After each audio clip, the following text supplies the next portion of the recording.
Canine Detection Collaborative. We bring the conversation straight to you. Training tips and helpful hints you'll actually use. Real insights from real experts with a side of laughs. Canine Detection Collaborative is where it's at. It all comes down to just one thing, helping our dogs be the best they can be.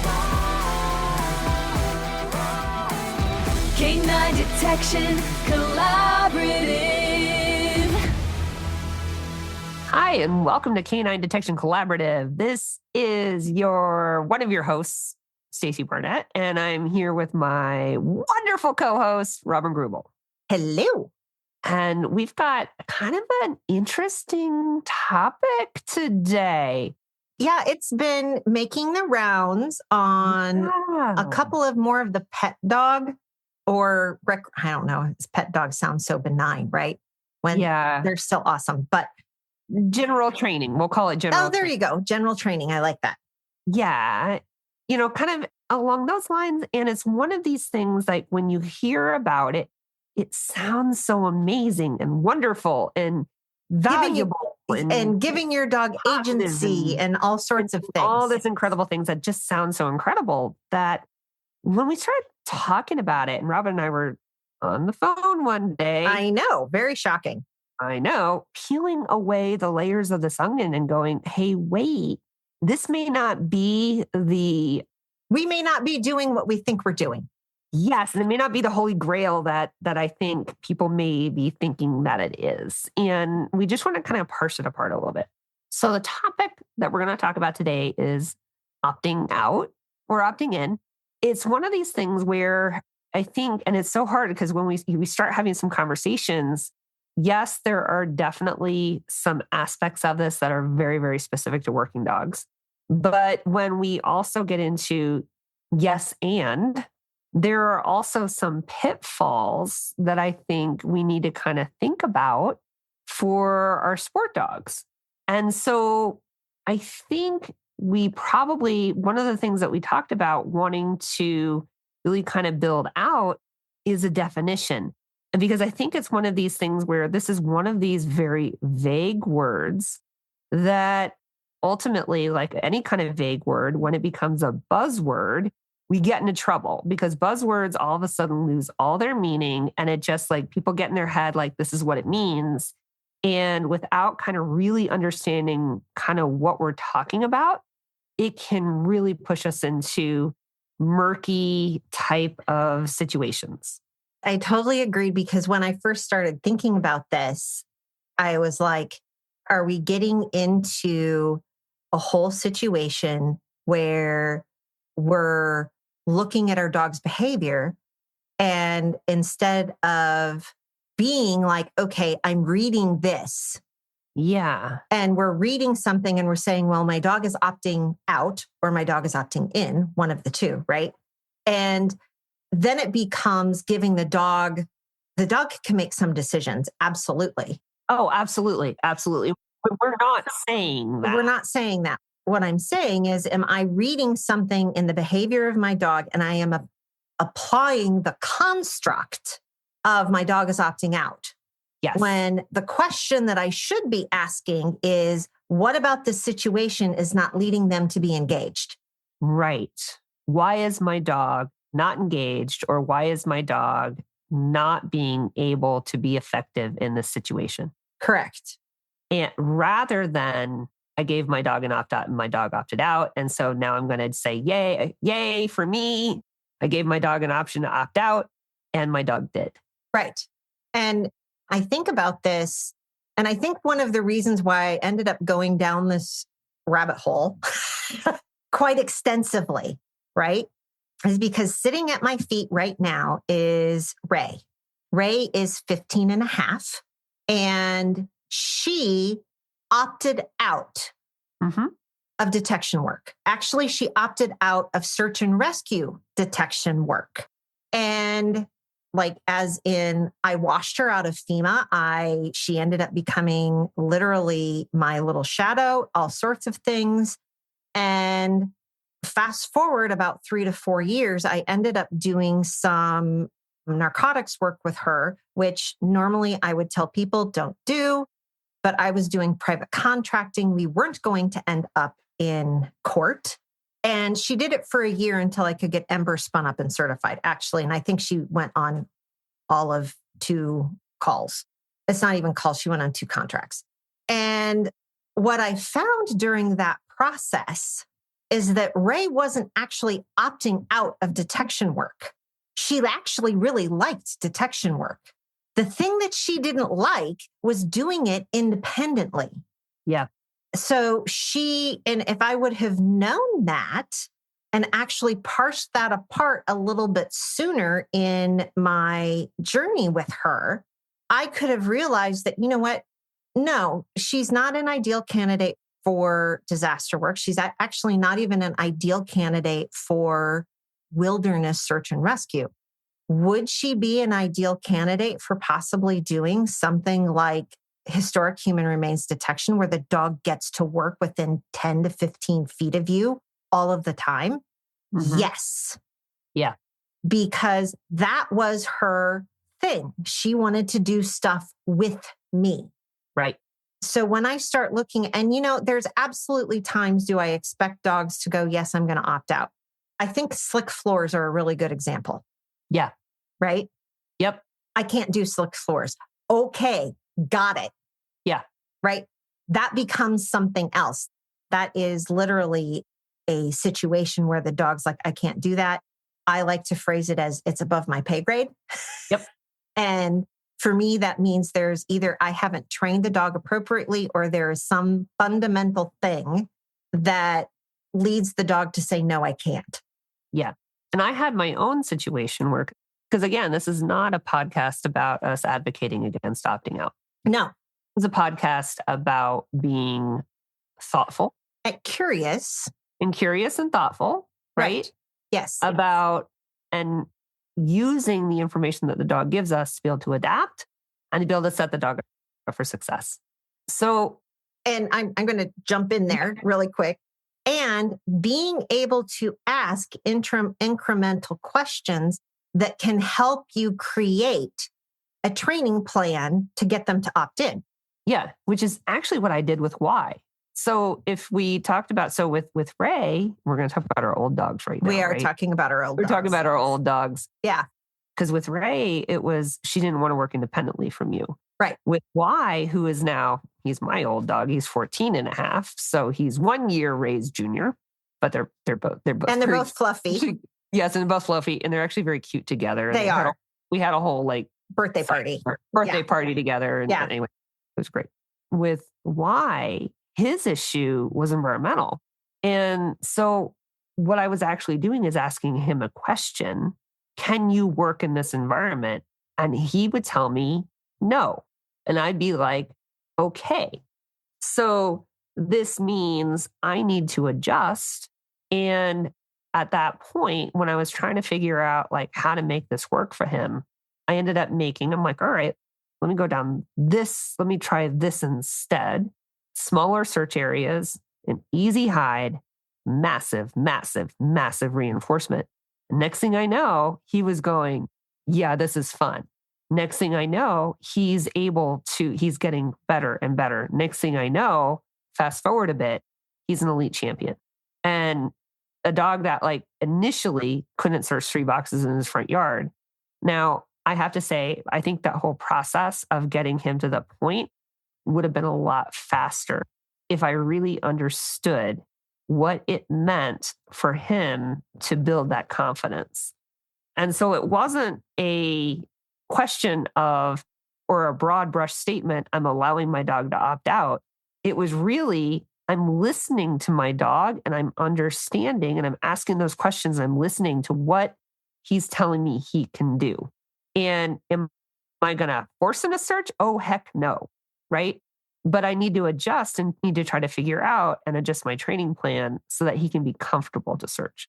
My concern, this is actually my very, very real concern, is a lot of times because the word opt out, it worries so much that it becomes a little bit of a badge of honor. It's kind of like sometimes We think about you always talk to somebody and they start telling you about their rescue dog and how hard of their life was and how important, and that here they swoop down and they save this dog's life. And I mean, granted, I'm really happy for the dog and I'm really happy for the person in that case. And we've both rescued dogs that were like, oh my God, I saved this dog. Right. Absolutely. We both have. And that's part of, both of us have that history. But sometimes you see people and you're like, wow, you're taking on this virtuous aspect of look what I did. Look at this great rescue I did, where it becomes more about the virtuosity and less about the dog. And I hate to say that, but we all know people that have that do that. Yeah. Right. And I just worry that sometimes I think with this whole opting out thing that we're in danger of that becoming another version of this. Right. And that in the process of doing this, it's giving people a little bit of carte blanche to do let's just see what happens, and putting their dog in a potential situation that's way too much for the dog. Robin talks about way above their pay grade, either above their pay grade in terms of complexity or above their pay grade in terms of this is just too stressful. Too distracting. Or too There's distracting. Too much environmental pressure that's going on. I mean, you have all these different options. And yeah, one of the things I think, the other reason that I started thinking about this is Dash. Yeah. Dash is now my retired bomb dog. And he had done a very, very good job with me. I could tell you that he was trying to opt out. Doing training. Oh, he was training you? He was training me because before I caught the pattern of behavior, what he would do is he'd sit down and itch his collar. Oh. And which we typically talk about as being a displacement behavior, right? Right. So what I actually created a whole pattern of behavior that I would tell him to go search. He would search for a little bit and then he'd sit down and he'd itch. Mm-hmm. And I would give him a cookie and then I would send him back to search. And then 3 steps later, he'd sit down and itch and I'd give him a cookie. Oh. And I'd send him back to search. He was an amazing trainer. He was an amazing trainer. And so what I ended up doing is reinforcing the itching. Right. Instead of going, okay, something about what I have set up routinely was too difficult, right? Or, whatever was going on, or it stressed me out. And I can actually go back to, I think, mentally, the place where it started. And I was at a week-long seminar and I was so incredibly stressed out that I could barely function. Yeah. Doing bomb dog work. And I literally think it started there. So he was feeding off of me and I was feeding off of him. And then I started reinforcing a behavior that I didn't like. So you could build that construct in that Dash is opting out. Right. Right. And he doesn't want to do this. Or I could say, you know what? My dog is doing this chain of behavior. Why is this chain happening? And how can I go back to the beginning and stop that from happening? Yeah. And so when I started taking out my dog hates me, my dog hates his work, he doesn't want to do this, oh my gosh, piece of it, and started really analyzing and looking at, okay, this is not hard. Yeah. I've actually created it where after a distinct amount of time, he offers an itch.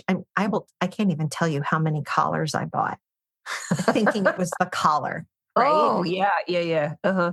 So we won't even go there. And I literally was like, oh, I've trained him, or he's trained me to always make the hide easier. Yeah. Instead of what you did with Y. Right. Which was, hey, let me make easy hide short searches, reinforce the one and done concept, reinforce the heck out of it. Yeah. And, we just go from there. So that was when I got smart, though. That was right. That was after I got smart. Like there was the whole before I got smart. which is actually what I think most handlers do, which is, well, I'll try again. Right. And I'll try again. And you know what happens in that situation? The dog's training you. Well, and it gets worse. It does. Yeah. It just gets worse. It just gets worse and worse. Right. Yeah. Then you're reinforced with every so often, it's not worse. And the dog puts you on a variable schedule of reinforcement. They do. Right? They do. And in sport, it's a green ribbon. Right. The variable schedule of reinforcement is a qualifying run. Teresa McPherson, always one of the things that she always talked about when selecting a dog, her whole concept was just say no to maybe. The maybe dogs cost you a lot of money and break your heart. Yeah. And I've had maybe dogs. And it's one of those things where that is the dog that shows you the moment of brilliance. And then the next 4 times you get them out of the car and they don't. They cannot perform at consistently. And I'm not going to even say at a really high level. I'm talking about consistency, right? So my dog will perform at a consistent level. Yeah. And I don't even, do I want brilliant dogs? Yes, but no. Yeah. I love brilliant dogs. Definitely love the brilliant ones. I love the brilliant ones, but then they typically are smarter than me. And so, so then I have to stay ahead of them and that makes my brain hurt. But I can deal with, like, even with Ray, she was not ever going to be a brilliant search dog. But if I had figured out that, you know what, if we can work on a 6 or a 10-foot lead, she could at least be consistent. Yeah. And I need the consistency because I need to know what dog I'm getting out of the car. Right. So that's kind of how I start thinking about, that's the lessons on opt-in versus opt-out that I've learned. Yeah. And professional detection dog people are really good at trying to select dogs that always want to opt in because they just want the thing so bad that it doesn't matter what else is going on in the planet, that they're like, no, just give me the thing. Give me my ball. Which is a wonderful thing. And at the same time, if you're, because a lot of times, because these dogs may end up in the hands of first-time handlers who've never right? Yeah. Who've never worked a dog and that don't necessarily have that relationship with a dog or having a relationship with any dog. And you still need the dog to kind of bust a groove and and go do the thing. Do everything for their toy. Right. And those dogs are also somewhat hard to handle sometimes because they'll kill themselves for their toy. Yeah. Right. And that's the overextending of opt-in. Yes. And so when we started having this conversation about opt-out, right, I started asking the whole concept. And this is in my brain. It's not like I'm out on Facebook world trying to start fights with people because that's not what I'm doing. No. We're processing the information. And I mean, both of our brains went somewhere else. Like my brain went to, this word is too general. Right. And my brain goes, this is a construct. Yeah. Right. So what do I mean by a construct? And I created a little graphic about this. And if we talk about my dog is aggressive, and I'll just use this one because it's an easy one to pick out. And the question is, let's use my dog is fearful. Yeah, that's a good one. My dog is fearful of people. Yeah. And then you start asking the questions, well, what behavior does your dog exhibit that means that they are fearful? Well, when somebody approaches them and reaches out to pet them and is petting them, they shrink away from their hand. Right. I'm like, okay, valid. We can absolutely read that as fearful. Right. But we also might have the fact that if it's one of our dogs, they were playing really rough and they now have a bruise because Jack bit Brava or snarked her as she ran by, right? So she's actually now touching the skin is sensitive. So the dog shrinks from being pet. I don't think he's ever snarked anybody, but he's definitely played like a linebacker and body slammed. Yeah, they're very physical. Oh gosh, yes, they are. Yeah. And so, including to me, I thought he was going to dislocate my jaw. so is there a medical reason that the dog shrinks from people and doesn't want to be petted? Right. Is there a history of being abused? So the dog shrinks from people because they're scared of flying hands. Right. And so you go through and start asking the questions of what is the behavior that I'm seeing? Yep. Yeah. And that was my question for people as we started talking about opt in and opt out. Yeah. Okay. What is the behavior that you're seeing that tells you the dog is going to opt in or out? Yep. And instead of giving it a construct of opting in or opting out, how about we actually say, okay, this is what I'm seeing out of my dog. And this tells me that it's above their pay grade. Right. That's where my whole concept of above their pay grade comes in because, and I'll go back to my slick floors. Or even with the puppies, I see a sliding glass door. We walk up to the door and all of a sudden the dog's like, oh my God, there's a door and it slides, or there's slick floors. I can look at it and say, are they opting out because they've never seen slick floors before? Or are they showing this cowering behavior? Well, that, or like, because you have to keep asking the questions. Did they all of a sudden see a puppy in the glass that surprised them? Right. Or is there a 6-foot huge person with a beard, sunglasses, and a hat? Yeah. Really, they're not afraid of the floor. They're like, oh my gosh, that person is strange and I've never seen anybody with facial hair. So then it becomes that whole be curious conversation instead of just attributing it to this one thing. And then it becomes, how do I teach you that this is okay? Yes. That is important to me. Like, I really want how do I teach it? Right. And this is the reason why on the opting out thing, I'm like, well, first of all, let's say the dog truly is saying, I can't. Then the first question you need to ask is why? Okay. Teaching, we're not going to edit this out because this is me having a panic attack. I'm like, oh my gosh, did I hit record? Oh, shoot. I did. So we're okay. Anyway, okay, sorry. You don't even need to edit that because now you like privy to like how our brains work. Yeah. Gosh. Okay. So the thing is, like, when I see a dog, air quotes, opt out, which is basically saying the dog says no, I want to know why. Why? Why is that dog doing that? And then I want to know, what do I need to do to set the dog up for success? You need the why, and then you have to set the dog up for success. Let's say the dog is having a hard time in a tight space and the dog says, no, I don't want to go in there. Well, the answer isn't, let's just keep exposing the dog. Right. Let's flood the dog. Right. Let's give the dog the tools to work that outside of odor. Right. We tend to lump all of this stuff together, right? Like, oh my gosh, now I have to set up, because my dog is having a problem here, let me set up a hide. Yeah. So it has to crawl into this really tight space to get to odor. And the answer is no, let's work on tight spaces outside of odor. Right. Because the problem here that I also see is the whole variable reinforcement schedule for the handler. Yes. A lot of times, dogs are really smart. They try really hard and they really do want to please us. And so what we start to see is maybe even a slow progression of improvement.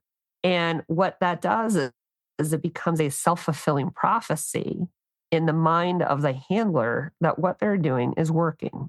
But my question would say, if instead you took a step back and you started to think about, are there other options to give the tools that the dog needs away from odor or away from whatever that will give the dog the tools that they need to be successful without having to just constantly flood the dog with it? Right.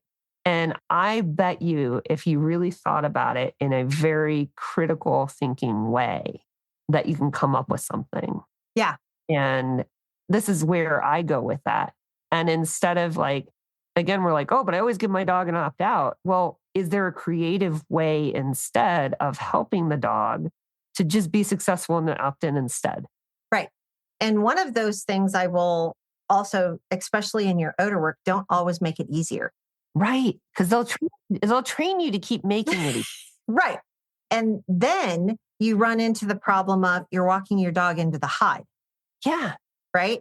And so it really goes back to what you did with why of let's start at small areas, easy odor presentation, go in, knock it out of the park. Yeah.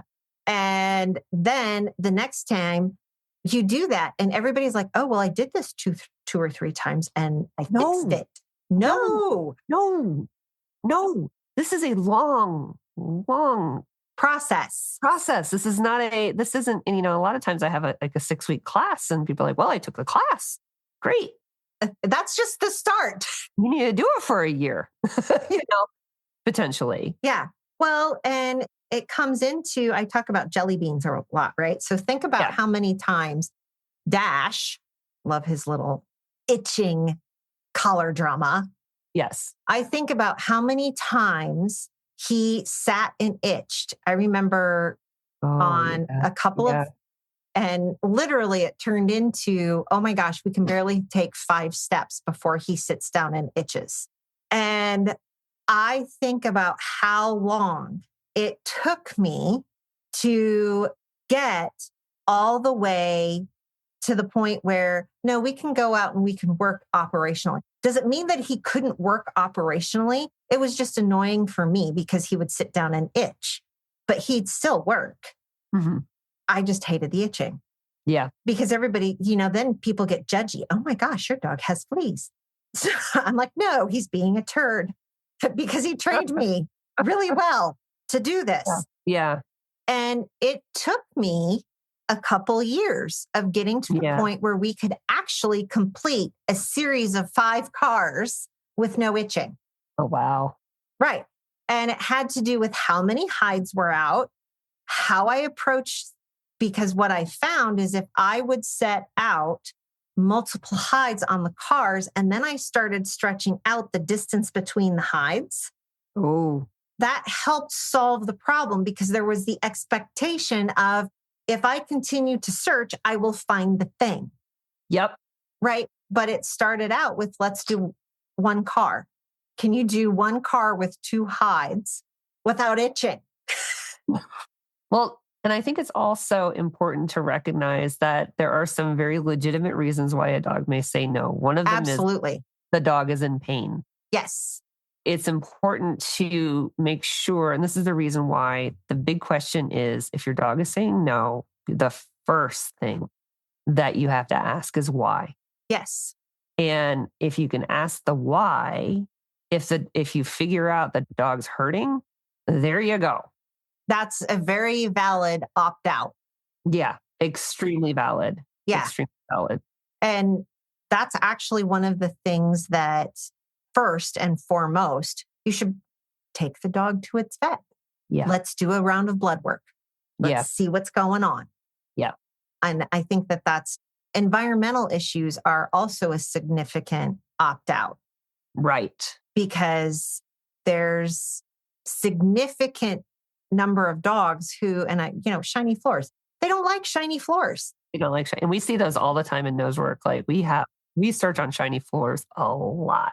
There's shiny floors. There's sound sensitivity. There's tight areas. There's honestly, if the dog's just not even engaged. Right. That's actually a huge reason for the dog to opt out that we see a lot, where the dog's just not engaged. Right. And I think about dogs opting in for rubble pile work. Yeah. Right. Oh, yeah. It is one of the reasons why when doing selecting, finding the dog that's like, oh yeah, this is fun.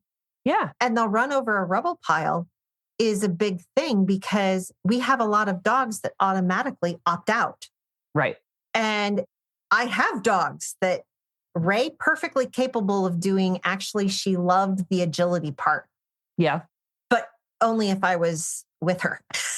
Okay. Right. But I've had other dogs and I've evaluated dogs for people who, I look at it this way. We have the opt-in dogs who are absolutely 100%. I don't care what it is. I love the climbing piece. I want to do all the things. Yeah. And then I've seen dogs actually who will opt in if it's wood, but opt out if it's concrete. Oh, interesting. Yeah, it was fascinating. We were doing some temperament testing and there was a dog, and, keep in mind, we're not asking the dog to do much. They have a toy that they really, really like. You throw it up to somebody on the pile, or you throw it up on the pile and hope it doesn't end up in a hole. And inaccessible hide. Yeah, inaccessible hide. And there was a dog, we had a pile that was half concrete and half pallets. And it was the most fascinating thing that we could throw the toy up on the pallet pile. The dog had searched the pallet pile all day long. We were standing on the pallet pile and threw it over into the concrete section. As soon as it went from wood to brick, the dog was like, nope, I'm out. Really? Yeah. And so we looked at that dog and we said, okay, are you the dog for this job? And the answer was no. It went on to be a very, very nice single purpose detection dog, I think. Yeah. But it came down to, it's not a disaster dog candidate because we don't know where we're going to go end up in search. Right. And we need a dog that will opt in all of the time for all of the weird stuff. And now, have I seen Nico look at me and be like, yeah, Mom, that's weird. And I've said, yes, I know, but I need you to go over there and search the thing. And he's like, okay, fine. Yeah. And he'll do it. Yeah. And then we have dogs who won't even get on the pile. And then you're going to have some dogs that just they get enjoyment. So it's self-reinforcing. The actual climbing part, self-reinforcing. Yeah. AKA Jack and Belle. Yeah. Oh my gosh. I just remember going to Baumgart's, right? And he loves climbing on stuff. And I have him on leash. I remember next this. thing I know, do you remember this? He jumps up sideways, lands on this pile of boxes. I'm like, holy crap, it's boxes of glass mason jars. Yes, they're canning jars. I'm like, canning jars. I'm like, get off of that right now. Yeah. That was just, oh my God. Well, and both of them were at the point when we were doing reinforcement system development, they preferred to have their toy thrown up on all the climbs. And they liked the climbing aspect of it. And it's just one of those kind of odd little things that happens using climbing as a reinforcer. I know. It was weird. No, it's nuts. Yeah, it's using climbing as a reinforcer. He's like all over me right now when I'm trying to do a podcast. Yeah. And the hunting is even a reinforcer for a lot of dogs. And you know what? I have seen that. And I've had people ask me about it, where the dog goes in, they find their target odor, and literally it's like, no, I want to go back to hunting because hunting is reinforcing. Yeah, that's hard. It's hard. It's hard. So you have to manage that because you want that hunting to be reinforcing. Right. But you got to have the finding be reinforcing. And the telling you about it being reinforcing. Right. And so then one of the things to think about, if anybody has this problem with their dog, is to think about how can you then send the dog back to search, knowing that it's blank, there's nothing else out there to find, but the dog finds the hunting reinforcing. Yeah. So that activity. So it's getting out of your comfort zone with reinforcements. But it's kind of interesting. It's like Jack with his, because he searches for the same orange ball on a rope that Belle does. Right. Now, normally that ball, that is not really necessarily a toy for him. That is a hunting object. Yeah. He gets paid once he brings it back. Right. He gets snacks. He gets snacks because he likes the snacks. And he likes to play with other kinds of toys, but this is a really great toy for hunting and he loves hunting for it. So he gets reinforced for finding it because the hunting is reinforcing. Right. But then he gets reinforced for bringing it back with his snacks. And it's fascinating. Yeah. And I think when we start thinking about one of the things that we were doing with the puppies, yeah, is starting from day one, is teaching them to always opt in. Yes. Right? I'm sorry. We tangent. Right. That was a tangent. Now, this is Robin trying to bring the tangent back. So little footnote. That's what's going on right now. Because I'm like, whoo, we went down that one. Okay, let's go back. And you're like, yeah. But think about what we were doing is because Jack did a really, really good job. Belle came with, no, I kind of want to retrieve. Yeah. Jack was like, I want to take my toy over into this corner and I want to chew on it. Yeah. He's got the possession desire for it. And so we thought about, because what would happen is Stacy would throw the toy and then he would go to a certain location in the training building and want to chew on his toy. So what did we do? Is we put Stacy in the line of travel. Yes. Remember this. Yeah. And so literally it turned into, no, you go get the toy, you bring back. We know that this is the position where you want to be. And Stacy put herself in the line of travel. And then she'd give him snacks for bringing it back to him. Yep. So he kind of, in general, was coerced into opting in to play fetch. Yes. Because we were creative on how we did the development of the reinforcement system. And you could have said he was opting out. Right. You could have said he was opting out of bringing the toy back because what he wanted was to have that toy. Right. Not what was happening. No, that's not what was happening, but it was a very easy thing he's opting out. He wants to go chew on the toy. That's what he finds reinforcing.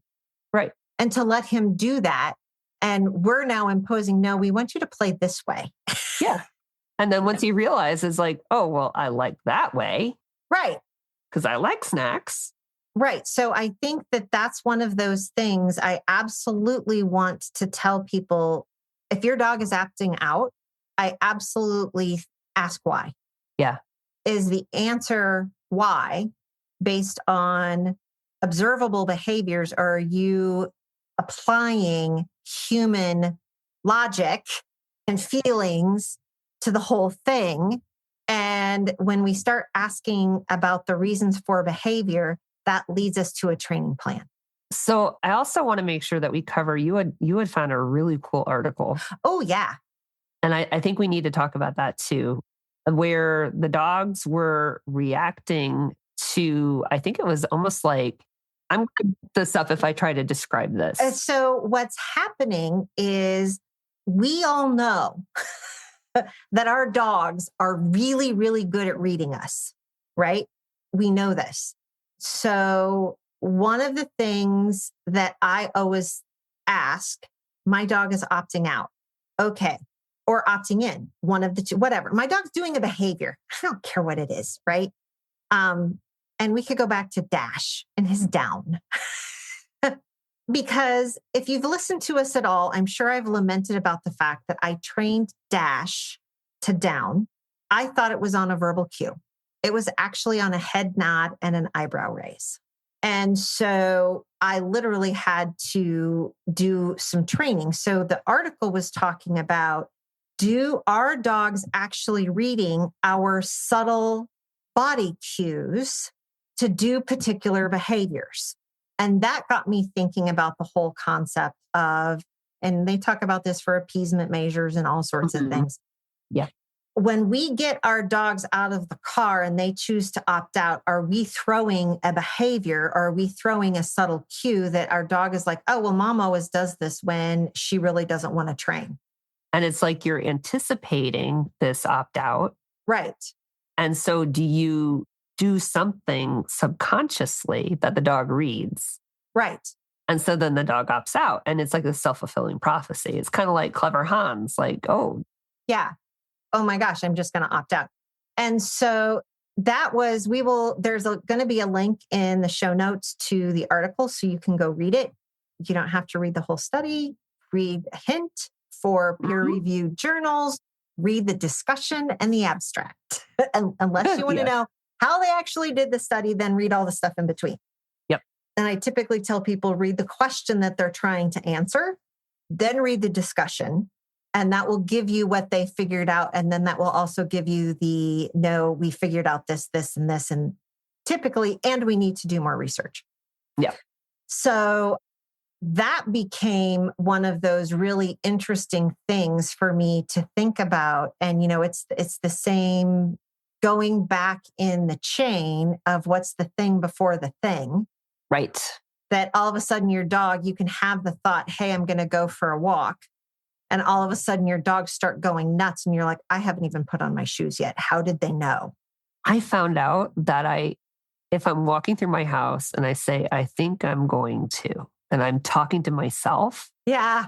They go, it's DINNER time. And then they go and start running to the crate room. And I'm like, oh, I said that phrase again. Like I was saying it to myself and they were so used to it. Right. I think I'm going to feed the dogs. And they're like, whoa. I didn't even say that. Just like it was a partial sentence. But, and I'm also kind of wondering, dogs are so sensitive to our emotions and how we're feeling that if we even feel nervous and like a pit in our stomach. Or get testing brain. Yeah, right? Yeah. That I also wonder how much of that can actually be a part of some of this. And I'm just kind of wondering out loud, like if people have kind of that feeling. Yeah. And then in one case, like maybe the dog didn't do well or something and things didn't go well. And then it was this negative feeling or the handler's like, oh, they can't do it. And they pull them out, which is sometimes very legitimate. I just want to say that I wonder if that can also trigger one of these cycles, because I think it can turn into a cycle. Right. And it comes back to one event learning. Do you have a dog that can do one event learning? Oh, gosh. And I think about walking into a hostile, all right, how about we say it this way, an unsupportive training environment. Okay, that's probably a good way to put it. Right. Yeah. It's an unsupportive training environment. And all of a sudden, no matter what you're doing, and all of a sudden your dog is opting out because you're so worried about what's going on in your brain. Yeah. But your dog's like, yeah, okay, whatever. And I'm just going to check out on you. Oh, do you mean kind of like, it's not a hostile training environment. We were just like, hey, come watch this. And it's like the dog was amazing for like every single repetition. And now you have somebody watching you and everything goes to hell. Right. Because you have performance anxiety. Exactly. Like he did it perfectly the last I know, the last couple of times. And so it could be, and I joke about having testing brain. When I was testing with Flair, I actually looked at one of the judges and go, you make me nervous. That's actually just verbalizing to that person. I'm sure he thought I was crazy and nuts. Yeah. But just verbalizing it let me own the feeling. Yeah. And I'm like, I have a really nice dog. Why am I nervous? Yeah. So I had a similar situation just at the summit. And I had two judges, right? And the one judge, Bravo, was perfect, freaking perfect for every single one of them. The second judge we were getting nose in front of. And finally, I said out loud, I'm like, I laughed. So hopefully you knew I was joking. I'm like, the other judge doesn't give us any nose. I just laughed because I'm like, I swear it's like, you get like this performance anxiety because it's like going to shit in front of just this one person. This one person when you're really supposed to know what you're doing. And right. Yeah, I mean, certification brain happens. Yeah, and everything is amazing in front of this other person. And it's just like, can you just not be here for this? Go give me the happy other person right now. Yeah. All right. Do we have takeaways? Yeah. Yeah, I'm sure we do. Sorry, people. I think we need to think about being a little bit more specific with our language. Because when it comes down to, I think that at the very high level, the word opt out, opt in sounds amazing. Well, and it's all related back to email, right? How much junk email do you want to do? I'm going to opt out of all of the email, right? So think about being specific. Think about why is your dog saying no? And if you, instead of calling it opt out, calling it opt in, look at your dog's behavior, ask yourself why, and what do I need to address it? That's it. Preach. Period. One of the things that I've started doing in the academy and a lot of the instruction I do is how are you setting up the problems to ask a question? And there's a certain extent that I teach and I train, and then I'll set up. Oh my God, I wish you guys could see this because Jack is trying to maul Stacy in a good way. He wants attention. So he's like, Mom. It was just he really also funny. put you on mute, or he put me on mute. And all of a sudden I couldn't hear anything. And I'm like, oh my God, my microphone's on mute now. And my headphones are off my head. Yeah. And he's just like, I love you, Mommy. Can we go do things? So the thing to be conscious of is that I don't always ask my dogs questions. At some point, you ask a question, and then you have to develop a training plan where you have to teach and train the thing that you're working on. And then you set up another problem and you ask them, well, is it better now? And they can tell you yes or no. And there's this whole thing about figuring out how to set up problems. And I'm not even talking about only detection problems. This is obedience problems. This is jumps. This is Directional. it's kind of like our episode on generalization. It goes back to it's everything. It's everything. Yeah. Everything. Yes. Yep. And literally, can you do this thing in this situation right now? Yes or no? And the dog will tell you. And then based on the answer, you can go through the rest of your training plan. So that's our thoughts on all of that. And hopefully you give us, because I know some people train an opt-out or an opt-out behavior. If you do that, we would love to know what they are and how you trained it so that you aren't building a self-fulfilling prophecy a little bit. That would be something that's really interesting for me and tickles my brain. It does, but also make sure you read the article if you do that. Yes. So that's in the show notes. Thanks everybody for tuning in, and go train.